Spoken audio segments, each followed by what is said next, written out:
오늘 주일 예배 참석하신 여러분들을 주님의 이름으로 환영하고 축복합니다. 오늘은 종려 주일입니다. 주님께서 우리를 위해서 십자가에 달리시기 위해서, 우리의 죄를 구원하시기 위해서, 살려주시기 위해서 그 길을 걸어가신 날이지요. 그래서 오늘 그 날을 기억하면서 또 지난주에 이어서 당신은 거듭났습니까? 이 질문을 저에게 또 여러분에게 던지면서 함께 말씀을 나누고자 합니다. 아내가 바나나를 사왔어요. 그래서 이렇게 딱 먹는데 안 익은 것처럼 보여요. 색깔이 이렇게 초록 이렇게 있고. 그래서 물어봤죠. 여보, 이거 익었어? 별거 다 물어보죠. 그러니까 익었다고 해 먹는 거니까, 익어야 먹는 거니까. 그래서 물어봤어요. 그러니까 딱 보더니 익었어요? 그런 거예요. 그래서 안 익은 것 같이 속으로 생각해서 좀 안 익은 거였으면 이렇게 좀 떫은 게 있잖아요. 그래서 쫙 깠어요. 쫙. 어머, 아내가 검해, 이쪽 끝에. 아니 겉은 안 익은 것처럼 해가지고, 그래서 뭐 이거 이렇게 상한 것 같은데, 그러니까 어디 부딪혔나 봐요 이러는 거예요. 그거 보면서 우리 인생을, 나를 봤어요. 또 우리를 봤어요. 겉은 멀쩡한 것처럼 보여요. 참 사람들이 다 그냥 웃고 뭐 하면 아무 문제 없는 것 같은데 속은 그렇게 멍들어 있는, 뭔가에 부딪혀서 언어에 부딪히고 삶에 부딪히고 뭐 여러 가지 상황에 부딪혀서 멍들어 있는 그런 모습을 보면서 주님께서 이 멍든 것, 이 아픔을 치유하시기 위해서 또 나를 위해서 오셨구나. 또 나를 위해서 나의 이것을 회복시키기 위해서 십자가에서 죽으셨구나. 그런 생각을 했습니다. 오늘 지난주 이제 말씀을 보시면 이제 3장 3절에 예수님께서 말씀하시죠. 사람이 거듭나지 아니하면 하나님의 나라를 볼 수 없다. 또 뭐라고 말씀하시면 볼 수 없는 정도가 아니라 사람이 물과 성령으로 나지 않으면, 태어나지 않으면 하나님 나라에 들어갈 수 없다. 이 말씀을 하시죠. 그러면서 6절서부터 쭉 그 니고데모랑 이렇게 얘기하는 장면이 나와요. 근데 쭉 듣다가 이 니고데모라고 하는 높은 지위에 있는 사람이고 똑똑한 사람이에요. 이 사람이 뭐라고 하냐면, 어떻게 그런 일이 일어날 수 있습니까? 어떻게 다시 태어나는 일이 있을 수 있겠습니까? 그때 그 랍비를 보고, 그 사람도 랍비이기도 했어요. 그러니까 선생님이에요. 남을 가르치는 사람이에요. 그러니까 그에게 뭐라 하면, 너는 이스라엘의 선생으로서 이러한 것들을 알지 못합니까? 그 당시 이 랍비, 선생 랍비는 하나님의 말씀을 백성들에게 가르치는 그 중요한 역할을 하는 사람인데 왜 이것을 알지 못하냐, 이렇게 책망하듯이 말씀을 하세요. 왜 이 말씀을 하시는지를 이해하려면 우리가 이 당시에 이 사람들이, 이때는 뭐 신약 성경이 없으니까 구약 성경이잖아요. 구약 성경의 그 말씀을 그들이, 하나님이 무엇을 그 안에 담겨 놓았길래 그 부분을 우리가 먼저 이해를 해야 이 부분이 풀어지고 이해가 됩니다. 성경에서 이 구약 성경에서 물과 성령으로 거듭난다, 이 말이 무엇인지 이 부분을 알아야 된다는 것이죠. 그래서 이것을 이해하려면, 그래서 이 물과 성령으로 나지 아니하면, 주님께서 하신 이 말씀, 이것을 이해하려면 구약 성경의 한 부분을, 많은 부분이 있지만 그 중에 대표적인 한 부분을 이해하셔야 합니다. 그래서 이걸 이해하기 위해서 주님께서 왜 너는 구약 성경에 이미 말씀해 놓으셨고 거기에 주님께서 이미 예언해 놓으시고 그 하신 말씀이 담겨져 있는데 왜 그것을 알지 못하느냐, 이 말씀을 하시는 거죠. 그래서 에스겔 36장 25절, 여러분이 이제 에스겔은 이제 예언자 중에 한 사람이잖아요.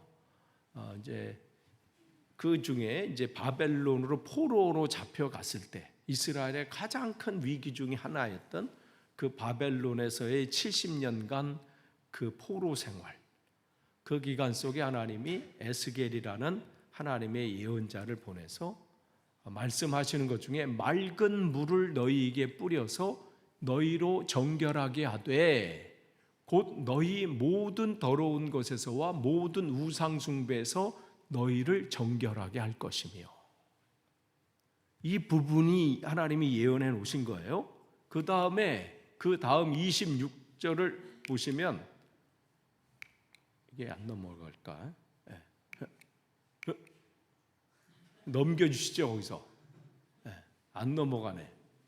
26절, 또 새 영을 너희 속에 두고 새 마음을 너희에게 주되 너희 육신에서 굳은 마음을 제거하고 부드러운 마음을 줄 것이며 또 내 영을 너희 속에 두어 너희로 내 율례를 행하게 하리니 너희가 내 규례를 지켜 행할지라. 여기서 물과 성령에 관한 부분을 이미 말씀해 놓으셨습니다.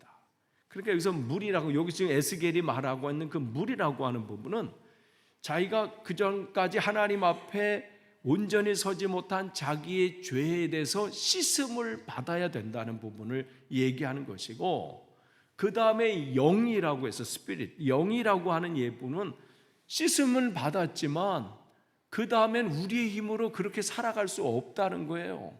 그렇기 때문에 그 힘을 얻어야 되는데 그게 영이라는 거죠. 그 부분을 우리의 삶을 변화시킬 수 있는 힘이 거기에 있다는 거예요. 그렇기 때문에 물과 성령으로, 아까 지금 요한복음 3장 5절에 물과 성령으로 태어나지 않으면 이 부분은 따로 떼어지는 부분이 아니라 그것이 하나로 돼서 죄 씻음과 동시에 우리의 마음과 우리의 삶이 온전히 주님 앞에서 회복이 되어져야 되는데, 이미 그것은 구약 성경에 예언되어 있고 그 다음에 지금 하나님의 아들인 자기를 통해서 그것들이 지금 성취되고 있다, 성취되었다, 이 말씀을 하시는 겁니다. 그렇기 때문에 이것은 한 가지 사건이, 물 따로 있고 성령 따로 있는 게 아니라 함께 가는 것인데, 이것을 알았던 사도 바울은 신약성경 디도서 3장 5절에, 디도서라고 하면 성경에 디도가 썼나? 이게 아니에요. 요한복음에 쓴 게 요한이 썼고 디도서는 디도가 쓴 게 아니라 바울이 전도 여행을 이렇게 하잖아요. 1차, 2차, 3차, 그 다음에 4차까지 있죠. 그 4차는 이제 바울이 로마 감옥에 갇혀 있다가 잠시 이 자유로운 시간들이 있었어요. 그게 AD 63년에서 한 66년 요 기간 속에, 그래서 바울이 스페인까지 뭐 전도하기도 하고 그랬는데, 그때에 디도라고 하는 자기의 제자를 크레타 섬, 그리스의 크레타 섬이잖아요. 크레타, 성경에는 그레데라고 나와 있고요. 지금 우리의 성경 이제 크레타, 지금 이름은, 거기에 그 교회에 디도를 보낸 거예요. 그때 이제 이 편지를 그곳에 디도에게 보낸 편지가 이 디도서인데, 거기에 이 물과 성령에 관한 부분을 바울은 하나로 보고 뭐라고 했냐면, 우리를 구원하시되 우리가 행한 바 의로운 행위로 말미암지 아니하고, 즉 내가 무슨 착하게 살고 뭐 대단히 법 없이 살고 이런 것으로 구원을 받을 수 있는 것이 아니라 오직 그의 긍휼하심을 따라 그분이 우리를 불쌍히 여겨주신 것으로 되는 거예요. 내가 뭘 착하고 잘 살아서가 아니라 그 다음에 중생의 씻음, 지금 거듭남에, 지금 새롭게 되는 물로의 씻음이죠. 그것과 더불어 성령의 새롭게 하심으로 우리가 구원을 받는 것이다. 이 부분을 바울은 이해하고 있는 거죠. 그렇기 때문에 지금 이 에스겔이 말하고 있는 그 물로 씻음, 그래서 어떤 부분에서는 뭐 세례와도 연관짓고 있지만 그것을 사실은 더 뛰어넘는 것이죠. 그래서 이 니고데모가 이제 이 부분에서 이야기하는데 물과 성령으로 새롭게 태어나야 된다. 그러니까 이해를 지금 못하는 거예요. 그러니까 계속해서 어떻게 이런 일이 다시 태어나는 일이 어떻게 가능합니까? 이해가 지금 안 되니까 질문을 계속 하는 것이죠. 그럴 때 예수님께서 너는 이스라엘의 선생으로서 이러한 것을 왜 알지 못하느냐? 이미 성경이 기록되어 있고 또 그것을 가르쳐야 할 위치에 있는데 왜 그것을 알지 못하는 거죠? 이미 구약 성경에 이 부분에 대해서 많이 말씀해 주셨고 예언해 주셨고, 그런데 알지 못한다는 것이죠. 그러면 왜 이 부분들이 이 부분을 이해하려면 우리가 요 에스겔이 그 당시 어떤 상황이길래 이 말씀을 전했는지 그 상황을 우리가 먼저 알아야 합니다. 바벨론 포로로 이스라엘이 이제 이스라엘 남유다죠. 북쪽은 북이스라엘과 남유다로 나눠지잖아요. 솔로몬 왕 그 아들이었던 르호보암 왕 때 남북이 나누어지면서 북쪽은 이사야 20장 1절에 보면 사르곤 왕이 나오거든요. 그 왕에 의해서 사네립의 아버지죠. 사네립 왕의 아버지인데 그 사르곤 왕에 의해서 북이스라엘은 멸망을 당하고 그 다음에 이제 남쪽만 남았는데 그 남쪽도 결국은 바벨론에 의해서 멸망하게 되죠. 그래서 그들이 바벨론으로 포로로 잡혀가요. 그래서 3번에 의해서 포로로 잡혀가요. 그래서 BC 605년부터 시작돼서 이때 대표적으로 포로로 잡혀간 사람이 다니엘입니다. 두 번째 그룹에 잡혀갔던 사람 중에 대표적인 사람은 에스겔이고, 그래서 3번에 걸쳐서 마지막 3번째는 이쪽은 깡패나 불황자만 남겨놓고 모든 똑똑하고 사람 될 만한 사람은 다 잡아가요. 바벨론이 그렇게 했단 말이죠. 근데 그들이 바벨론으로 포로로 잡혀가서 그 땅에 머물면서 아침 해 뜨면서 해질 때까지 늘 고생하고 노동하고 하면서 늘 생각했던 게 뭐냐면 왜 우리가 이 지경이 되었나? 내 인생이 왜 이 모양 이 꼴이 되었나? 이걸 질문하기 시작한 거예요. 그러면서 두 번째 질문은 뭐냐면 하나님은 계시나? 이 질문을 또 하기 시작한 거예요. 자기 꼴을 보니까 너무 비참해. 앞으로 꿈도 이제 노예 생활인데 무슨 꿈을 꾸겠어요? 꿈도 사라졌어. 나는 뭐 하면서 이런 상황. 그리고 그 당시에만 해도 그들의 생각이 뭐냐면 전쟁은 신들의 전쟁이라고 생각해서 지금 우리가 이렇게 이렇게 진 거는 하나님이 졌다고 생각한 거야. 지들이 잘못한 거 모르고. 우리도 그럴 때 있잖아요. 뭐 하면 하나님이 나를 버린 게 아니에요. 그러니까 이들 똑같이 하나님은 계시는 거. 왜냐면 와서 보니까 바벨론의 바벨론 이 마루둑, 그 신이 마루둑이었거든요. 바벨론 신전을 보니까 어마어마해. 그 규모가 우와, 세상 말로 넘사벽. 그걸 넘어갈 수가 없어. 이래서 졌구나 이렇게 생각한 거예요. 와, 하나님은 뭐 하신 거지? 이렇게 돼버린 거예요. 그러면서 세 번째 그들의 질문은 그럼 우리는 뭘 할 수 있나? 이렇게 되는 거예요. 왜냐하면 자기 꼴을 보니까, 자기 민족들을 보니까 하루 매일 아침 나가서 밤늦게까지 노동만 하고 노예로 삶을 사는데 여기서 뭘 할 그게 없어요. 그러니까 어떻게 우리는 끝났구나, 희망이 없구나, 이제 망했다, 이렇게 돼버리는 거죠. 이런 질문들을 하면서 그들은 그 노예 생활을 시작한 것입니다. 그럴 때 하나님은 그때 사람들을 보내시는 거예요. 그때 하나님의 사람들을 보내시죠. 그때 그들이 하는 말이 뭐냐면, 왜 우리가 이 지경이 되었나? 다른 게 아니다. 우리가 하나님과의 계약이 있거든요. 무슨 약속을 했어요? 나는 너의 하나님이고 너희는 내 백성이다. 이게 하나님과의 약속이에요. 그럼 그 약속 속에 뭐 있냐면, 내 백성답게 살아라. 즉 하나님 말씀을 늘 기억하고 그 말씀대로 살아야 되는데, 그걸 살지 않고 자기 생각이 좋은 대로 자기 방법대로 살았던 거예요.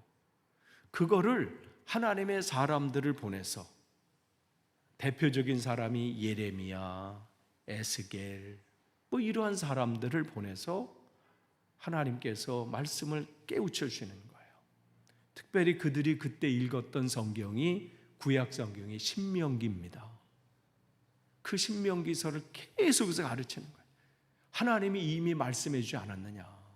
너희들이 이 말씀대로 살지 않으면 내가 살고 있는 그 가나안 땅 거기서 토해버린다고 말씀해 주지 않았느냐? 그 땅을 주신 것은 너희들이 뭘 잘한 것이 있고 뭐 대단한 삶을 살아서가 아니라 너희들이 나와 약속을 맺었기 때문에, 마치 집을 어느 주인하고 거기에 이제 세를 들어오는 사람한테 계약을 맺잖아요. 이 집에 한 달에 얼마씩 해서 이렇게 계약을 뭐 1년을 계약 맺겠습니다. 뭐 2년을 계약 맺겠습니다. 그 계약을 맺으면 그 계약대로 거기 있어야 되잖아요. 그런데 계약 들어간 사람이 집을 뜯어 고친다고 다 부숴버리고 말이죠. 벽을 뚫고 막 이렇게 하면 그 주인이 어떻게 해서 아유 이제 나가세요 뭐 이럴 거 아니에요. 바로 그런 부분이라는 거죠. 말씀을 어겼기 때문에. 그럼 그 말씀이 뭐냐? 그 이미 신명기에 나와 있으니까 그 성경을 가르치기 시작한 거예요. 또한 그들이 이 질문에 하나님은 과연 계시는가? 하나님이 힘이 없어서 진 게 아니라 당신들을 가르치시기 위해서, 그래서 바벨론이라고 하는 이 몽둥이를 들어서 당신들을 회초리를 한 겁니다. 깨달으라고, 제대로 좀 정신 차리라고 그 말씀을 준 겁니다. 이걸 가르치기 시작하는 거예요. 그럼 그들이 또 고민하는 게 뭐예요? 그럼 우리는 뭘 해야 됩니까? 어떻게 해야 됩니까? 할 때 그들이 하나님께로 돌아가십시오. 하나님 말씀을 배우십시오. 그래서 그들이 그 말씀을 가르치기 시작한 거예요. 왜냐하면 그들이 바벨론으로 와서는 그 전까지는 성전에 모여서 말씀을 배우고 이랬잖아요. 근데 지금은 어떻게 해요? 그 성전도 다 무너져 버렸잖아. 지금 포로로 잡혀서 뭘 할 수 있겠어요? 그러니까 그들끼리 소그룹으로 모이기 시작하는 거예요. 그게 바로 회당의 시작이에요. 신약 성경에 보면 회당에서 뭐 가르치고 뭐 이런 게 있잖아요. 이제 뭐 제사장이 할 수 있는 것도 없고 레위인들이 뭘 가르치는 거 없잖아요. 지금 포로로 잡혀왔는데, 그러니까 3, 4, 5 모여서 그 중에서 한 사람이 말씀을 잘 아는 사람이 그나마 거기서 그들에게 말씀을 가르치는 거죠. 그 역할을 한 사람들이 랍비라 그래요. 랍비, 서기관, 뭐 율법학자, 성경에 다양한 이름으로 나오는데 오늘 여기 말하는 선생, 이게 같은 그거죠. 그들이 성경을 가르치기 시작하는 거예요. 우리가 말씀을 배워야 됩니다. 알지 못해서 우리가 내 마음대로 살았습니다. 원래 그렇게 살려고 하는 게 아니라 가르쳐주는 사람이 없어서, 원래 그 일들을 가르쳐야 될 그 일들을 안 한 거예요. 그 맡은 사람들이. 이제는 우리는 배워야 됩니다. 그러면서 하나님께서 그 말씀을 이해하게 한 거죠. 그래서 그 역할들을 한 게 뭐냐면 그 사람 정신 차리게 하고 돌아키게 한 사람들이 예언자들이에요. 그러니까 예언자가 등장했다는 것은 참 사실은 불행한 거죠. 원래는 없어도 되는 사람들인데 제대로 안 사니까 그 사람들 통해서 가르치시고 그 다음에 어떻게 다시 격려하게 하고, 그때 바로 이 에스겔을 통해서 하시는 말씀이 하나님께서 당신들을 다시 살릴 것인데 어떻게 해요? 그 일들을 한 것은 그동안 너희들이 당신들이 죄 지은 것을 기억하라는 거예요. 그래서 그 씻음을 먼저 받아야 된다. 그러면서 그들이 그곳에서 회개하기 시작하는 거예요. 하나님, 우리가 하나님 앞에 잘못했습니다. 자기들은 잘 산다고 살았는데 그게 잘못된 삶이었어. 하나님 없이 살았던 삶. 자기들은 착하게 산다고 하고 그 다음에 뭐 사람답게 산다고 살긴 살았는데 보니까 하나님과 상관없이 살았던 거예요. 그걸 하나님 앞에 고백하라는 거예요. 정결의식, 깨끗함을 받아야 된다. 그래서 우리가 거듭남의 시작은 뭐냐면 나의 죄의 고백들이 넘쳐나야 돼요. 하나님 앞에. 하나님, 내 삶의 과거를 보니까 정말 하나님 앞에 부끄러운 것들이 있습니다. 그것까지 다 올려드리고 고백하고 기도하면 할수록요 세세한 것까지도 생각나게 하셔요.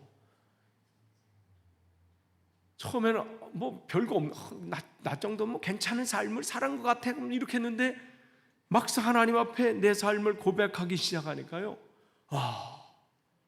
그런 짓도 내가 했었네 할 정도로 그걸 다 고백하게 하는. 그래서 이 에스겔을 통해서 지금 포로로 잡혀가 있는 그들에게 당신들이 새롭게 되길 원합니까? 정말 하나님이 여러분을 통해서 놀라운 일들을 하기를 기대하십니까? 그러면 뭔가 하기 전에 하나님 앞에 죄의 고백을 하십시오. 더러운 것에서 모든 우상숭배, 즉 우상숭배라는 것은 무슨 뭘 놓고 빈 게 아니라 그것만 들어가는 게 아니라 내 방법대로 살았던 것, 그것도 내가 우상이 된 거예요. 내 지식이 우상이 되고 돈이면 다 되지 하고 했던 돈을 쫓아갔던 삶, 내 방법대로 살았던 모든 것들이 다 우상숭배였던 거죠. 내 고집대로, 내 방법대로, 내 기분대로, 내 감정대로 살았던 모든 삶, 그 모든 것을 하나님 앞에 회개하는 거예요. 돌이키는 거예요. 하나님, 잘못했습니다. 내가 그동안 삶은 하나님 앞에 정말 잘못된 삶이었습니다. 그거를 다 하나님 앞에 고백하고 용서를 구하라는 거예요. 그게 죄 씻음을 받는 거예요. 그래야 어떻게 해요? 새 출발을 할 수 있다는 거예요.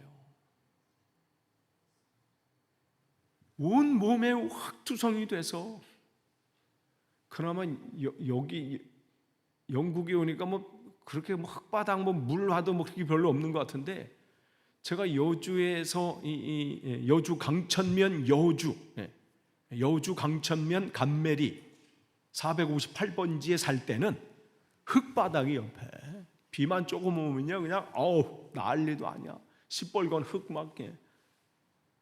애들은 또 갑자기 어느 순간 사라져 보면 거기 흙탕물에서 그냥 막 뛰고 있어. 온 몸에 흙탕물에서. 와, 근데 귀엽긴 귀여워요. 또 그렇게 하니까 귀여워도 그거 보고 아유 귀엽다고 끝나? 아니잖아요. 씻겨야 되잖아요. 그래야 뭔가 어디 나가려야 되잖아요. 읍내에 뭔가 급해서 나가려고 하는데 그냥 그렇게 하고 있으니 어떻게 놓고 나갈 수도 없고, 나가려면 어떻게 씻겨야 되잖아요. 이리 와. 귀여운 건 귀여운 거고 이리 와. 잡아다가 집어넣고 막 해야 새 옷 입히고 그래야 나갈 수 있는 거예요. 우리도 마찬가지예요. 우리가 하나님 앞에 사랑스러운 존재인 것은 분명해요. 그러나 어떻게 해요? 죄의 문제에서는 주님, 그는 넘어가지 않으십니다. 씻김을 받아야 돼요. 그래서 어떻게 새 옷을 입어야 되는 거예요. 그래서 그게 물로 씻김이에요. 그래서 새로운 일을 우리가 하려면, 내 진짜 본래 내가 하나님께서 이 땅의 삶을 본래의 삶을 살려면 이 씻김이 있어야 된다는 거예요. 그런 면에서 여러분은 씻김을 받으셨습니까? 거듭나셨습니까? 이 질문이에요. 하나님 앞에 여러분의 죄를 낱낱이 다 고백하고 그 은혜를 구했냐 말이에요. 그러면서 그 이야기를 에스겔이 하고 그들에게, 그렇게 되면 너희들이 하나님 앞에 모든 죄를 고백하고 그렇게 하나님 앞에 나아갈 때 하나님은 당신들을 다 용서해 주십니다. 마치 부모가 아무리 흙탕물에서 막 놀고 해도 내 자식이니까 그걸 데려다가 씻겨주시고 새 옷을 입혀주는 것처럼 우리 주님이 그렇게 하십니다. 고집 부리지 말라는 거예요. 주님 나를 불쌍히 여겨달라고 나아가는 거죠. 그 다음에 26절에 그러면 또 주님께서 새 영을 너희 속에 두고 새 마음을 너에게 주되 너희 육신에서 굳은 마음을 제거하고 부드러운 마음을 줄 것이며, 즉 회개하고 용서를 받았지만 그 죄를 반복하지 않을 힘이 우리에게 없어요. 하나님 용서해 주셔서 용서함을 받았다고 하지만 우리가 그 죄를 또 반복해요. 참 우리가 참 악해서요. 하지 말아야지 하는데도 어느 순간 보면 그렇게 하잖아요. 우리의 감정도 마찬가지고 분노도 마찬가지고. 말씀드린 것처럼 저도 안에 있는 그 분노가 있었는데 주님께서 그것을 회복시켜 주지 않으니까 그 다음부터는 달라지는 거잖아요. 그러니까 주님께서 지금 이스라엘 백성을 통해서 에스겔을 통해서 지난 날의 모든 잘못을 용서해 주시고 새롭게 해줘서 당신들이 새롭게 출발을 한다 할지라도 그 새롭게 되는 그 삶을 사는 것은 우리의 힘으로 안 됩니다. 주님께서 그것을 할 수 있는 힘을 주셔야 됩니다. 그렇기 때문에 그것을 새 영, 즉 새 마음을 주신다. 여기서 부드럽게 굳은 마음을 제거하고, 여기서 굳은 마음이라 하는 것은 다른 게 아니라 이 돌 같은 내 마음을 새롭게 해 주신다는 말씀이죠. 내 힘을 새롭게 해 주신다는 거예요. 그래서 이걸 알았던 다윗은 늘 그 얘기를 하죠. 그 하나님 앞에 자기가 잘못한 것을 나단 선지자를 통해서 책망을 받잖아요. 사실 왕이 책망받을 때 고친다는 거 쉽지 않아요. 어디다 대고 이것이 이렇게 할 수도 있는데, 그 나단 선지자가 당신이 바로 그 잘못한 사람입니다 했을 때 통곡을 하잖아요. 하나님 앞에 용서해 달라고. 그래서 시편 51편은 바로 나단 선지자에게 하나님으로부터 나단 선지자가 하신 그 말씀을 듣고 책망을 받은 말씀을 듣고 통곡하면서 회개하는 내용이 시편 51편입니다. 그때 그 다윗이 고백하는 것 중에 주님 내 안에 정한 마음을 창조하시고 지금 정결한 마음을 새롭게 해주십시오. 이 마음이 회복되지 않으면 내가 이제 이 일을 감당할 수 없습니다. 하나님 앞에 그것을 구한 거예요. 하나님 내 안에 정결한 마음을 주십시오. 깨끗한 마음을 주십시오. 근데 내 힘으로 안 된다는 거죠. 하나님의 이 영이, 하나님의 스피릿이 내 안에 들어올 때 그것을 함께 이룰 수 있다는 거예요. 그러니까 이 영이 우리에게 임해야 내 성격, 성질, 내 감정, 내 정신, 내 모든 것들이 새로워질 수 있습니다. 이것은 우리의 새롭게 된다는 것은 바로 우리의 인간의 내가 가지고 있는 모든 더럽고 죄악된 모든 것들이 주님 안에서 새롭게 되어지는 것이죠. 그렇기 때문에 에스겔은 그 전에 이 말씀하기를 잠깐만요. 이 부분은 제가 기록을 안 했네요. 네. 에스겔 18장 31절의 말씀 보면 너희는 너희가 범한 모든 죄악을 버리고 마음과 영을 새롭게 할지어다. 이스라엘 족속아 너희가 어찌하여 죽고자 하느냐. 에스겔 18장 31절 말씀입니다. 그러니까 우리 힘으로 안 된다는 거예요.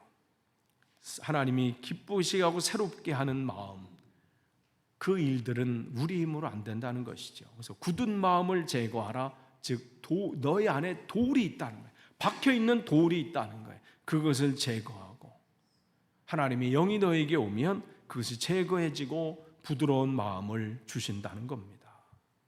그렇기 때문에 부드러운 마음은 하나님 말씀에 민감하게 반응하고요, 그 말씀 앞에 부드럽게 반응을 합니다. 우리가 찬양하듯이 주님 말씀하시면 아무리 내가 생각할 때 아닌 것 같고 힘든 것 같고 불편한 것 같지라도 우리가 찬양 주님 말씀하시면 내가 나아가겠습니다. 주님 뜻이 아니면 내가 멈춰서겠습니다. 우리는 그냥 쉽게 찬양하는 내용이지만 그 찬양은 사실은 쉬운 찬양은 아니에요. 나는 지금 서야 된다고 생각하고 나는 지금 때가 아니라고 생각하고 그리고 나아가는 그 일들, 하라고 하는 그 일들이 참 불편한 일이고 때로는 내가 하기 싫은 일이고 또 감당하기 벅찬 일인데 주님은 자꾸만 나아가라고 하실 때 그 나아가는 게 쉽지 않다는 거죠. 그리고 지금은 그것을 해야 될 때인 것 같고 그것을 지금 내가 가져야 될 때인 것 같고 뭔가 행동해야 될 것 같은데 멈추라고 하시면 참 불안하죠. 조마조마하죠. 걱정이 되죠. 염려가 되지요. 그런데 주님 말씀하시면 내가 멈춰서겠습니다. 그게 부드러운 마음을 주신다는 거예요. 그러니까 이 마음은 주님께서 주시는 거예요. 그래서 우리 안에 그 은혜가 넘쳐지는 거죠. 그래서 또 내 영을 너희 속에 두어 너희로 내 율례를 행하게 하리니 이것을 규례를 지켜 행할지라 우리 안에 속에 두신다고 하셨습니다. 그러니까 우리가 사명을 감당하는 것은 우리의 힘이 아니라 주님께서 내 안에 두셨기 때문에 그래서 하나님께서는 특별한 목적이 계실 때 우리 안에 하나님의 영을 두십니다. 우리에게 부어주셔요. 모세가 70인의 장로를 세우잖아요. 자기 힘으로 출애굽 나와서 사명을 감당하지 못할 때 그 세운 그 하나님의 사명자들에게도 하나님의 영을 부어주셔서 그들이 사람의 힘으로 감당할 수 없었는데 하나님이 주시는 그 힘으로 그 사명을 감당했습니다. 우리가 직분을 받고 또 하나님의 일들을 사명을 감당할 때 우리의 힘으로 할 수 없습니다. 그렇기 때문에 그들에게 하나님의 영을 부어주셔요. 이걸 여러분이 점검하셔야 돼요. 나는 하나님의 영이 임했는가?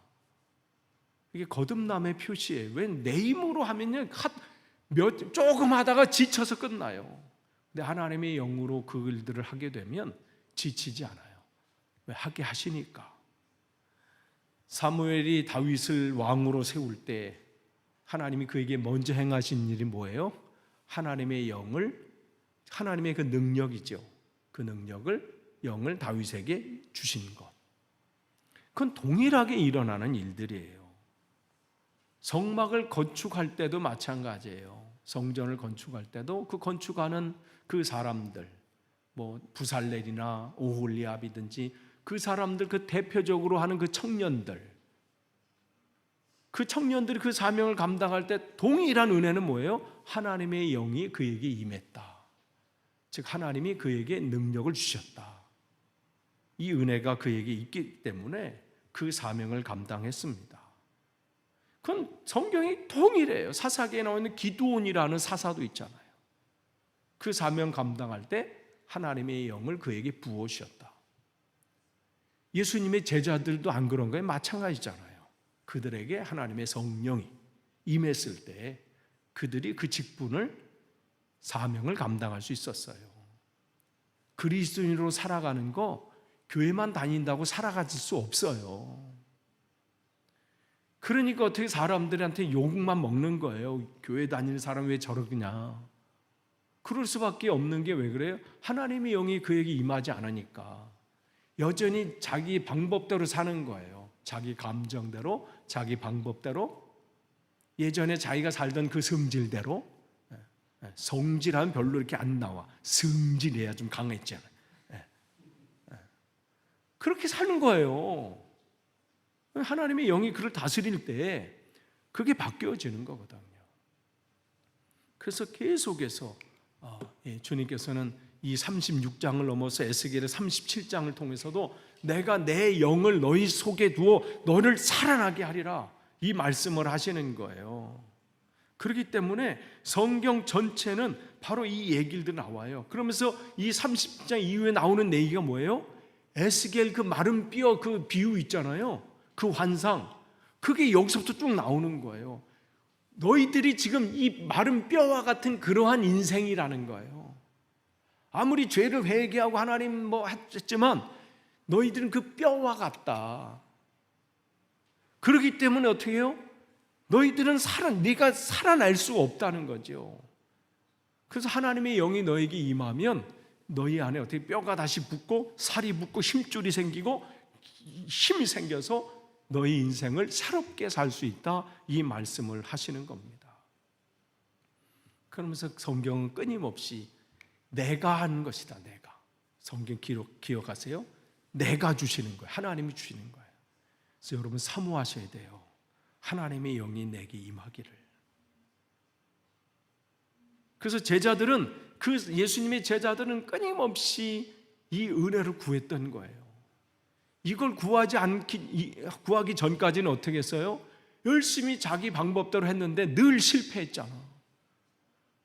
늘 실패하니까 어떻게 돼? 아유, 나는 안 되나 보다. 나는 버렸나 보다. 이런 생각만 하지요.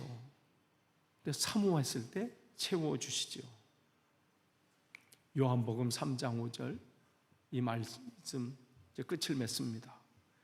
주님께서 물과 성령으로 내게 다시 태어나지 않으면 하나님 나라에 들어갈 수 없다. 그 길을 걸어갈 수가 없는 거예요. 우리가 그리스도인으로 살아갈 수가 없습니다. 여러분 먼저 죄의 고백을 먼저 하나님 앞에 하십시오. 근데 죄의 고백을 하려면요, 여러분의 죄가 뭔지 알아야 되잖아요. 그러면 어떻게 알아요? 그냥 생각해서 뭐 세상 사람들이 이쯤 되면 이건 잘못한 것 같다, 이걸로 아는 게 아니에요. 여러분이 세상에 나서 여러분 법도들이 있잖아요. 법규들이 있잖아.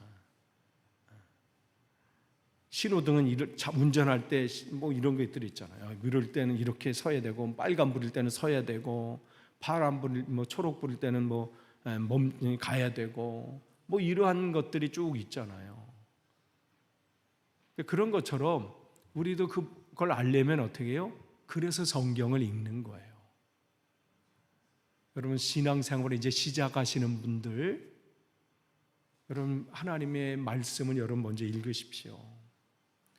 제자들이 예수님과 함께 걸어가면서 먼저 했던 것은 뭐냐면, 그와 예수님과 함께 살면서 하나님 말씀을 늘 들은 거예요. 그때는 성경책이 없기 때문에 성경 읽는다는 표현은 없어요. 성경을 듣는다 이렇게 돼 있어요. 그러니까 그들은 늘 성경을 들었다, 지금 말하면 성경을 읽었다 이거예요. 여러분 이게 시작이 안 되면요, 여러분의 죄가 보여지질 않아요. 그 말씀이 여러분의 이 마음을 꿰뚫기 때문에 내가 하나님 앞에 뭐가 잘못했는지, 뭐가 해결돼야 될 부분들을 알 방법이 없어요. 그렇기 때문에 먼저 이 제자들은 먼저 하나님 말씀을 읽기 시작한 거예요. 그리고 다른 그 말씀 안에서 하나님이 살아계심을 깨닫게 된 거죠. 그래야 죄 사함이 보여져요. 시작은 바로 여기 있습니다. 죄를 고백함으로 정결함을 받아야 되는데, 이 시작은 말씀을 읽는 거예요. 그럴 때 진심으로 하나님 앞에 내 죄가 고백되어지고 회개되어지고, 그 다음에 되는 게 성령이 그에게 부어주셔요. 제자들에게, 그들에게 하나님의 영이 그 다음에 부어주셨잖아요. 죄가 고백되어지고, 하나님 아니고선 내가 살 수 없다는 것을 고백하고, 내 인생을 아무리 되돌아봐도 하나님의 은혜 아니고는 살 수 없음을 고백할 때 그에게 하나님의 영을 부어주셔요. 그러면 그 삶이 어떻게, 진짜 내 힘으로 살 수 없었구나, 이제 이 힘으로 살아가게 되는구나. 그러면서 그 인생은 그전과는 달라지는 거죠. 예수님의 제자들의 삶이 달라졌지요. 하나님의 영이 그에게 임했을 때 그들은 그전에 있었던 모든 염려와 걱정, 문제가 되지 않고 이제는 하나님의 사명을 감당하게 되는 겁니다. 그러면서 그들은 하나님의 말씀, 그전에 읽었던 그 말씀을 이제는 그 말씀이 내 삶의 힘이라는 것을 깨닫고 말씀을 묵상하고 그 말씀 가운데 내가 버려야 될 것이 무엇이고 붙잡아야 될 것이 무엇인지를 알게 되고 새롭게 되는, 예전과의 말씀이 이젠 다르게 다가오게 된 겁니다. 그래서 우리에게는 훈련이 필요한 거예요. 여러분 기억하시고 한번 점검해 보길 원합니다. 나는 거듭났는가? 죄사함의 고백이 있는가? 죄사함의 용서함이 있었는가? 또 내가 내 힘으로 사는 것이 아니라 하나님의 영, 성령의 힘으로 내가 지금 사명 감당하고 그 길을 걸어가고 있는가? 점검해서 어느 단계인지, 내가 어떤 상황인지 그 앞에서 끝내지 마시고 주님 앞에 온전히 서시는 여러분 되시기를 축복합니다. 기도하겠습니다. 하나님 감사합니다. 오늘 또 하나님 말씀을 나눴습니다. 이 말씀이 하나님 앞에 온전히 드려지는, 또 우리 삶이 회복되어지는 말씀이 되도록 우리를 인도하시고 온전히 붙잡아 주옵소서. 예수님의 이름으로 기도하옵나이다. 아멘.